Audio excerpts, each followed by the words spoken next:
आता बातमी आहे आशिष शेलार यांनी मनसेवर केलेल्या टीकेची। मराठी माणसासाठी केलेली 4 कामं मनसेने दाखवावीत, तसंच मनसे म्हणजे बोलाचीच कडी आणि बोलाचा भात हा असा प्रकार, अशी टीका भाजप नेते आशिष शेलार यांनी केली आहे। भाजपकडूनच मनसेवर टीका झाल्यामुळे सर्वांच्या भुवया उंचावलेल्या आहेत। भाजपच्या 1% तरी काम मनसेनं केलेलं आहे का हे दाखवावं। भाजपनं मराठी भाषेसाठी मनसेपेक्षा जास्त काम केलेलं आहे, असंही विधान शेलार यांनी केलंय। केवळ स्वतः केलेल्या गोष्टीची टिमकी मिरवायला अन्य पक्षावर टीका करणं हे काम भोपूपणाचं आहे आणि भोपूपणाचं काम मनसे करतं।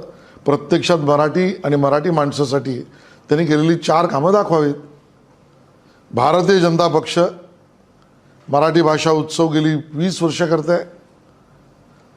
बरोबरीने मराठी नेतृत्व, मराठी आपल्यातनं जन्मलेले लेखक लेखिका किंवा त्याच्याही पलीकडे जाऊन जे आपले महापुरुष आहेत, या संदर्भामध्ये भाजपने जेवढं काम केलं त्याचे 1% जरी काम मनसेने केलं तर दाखवा।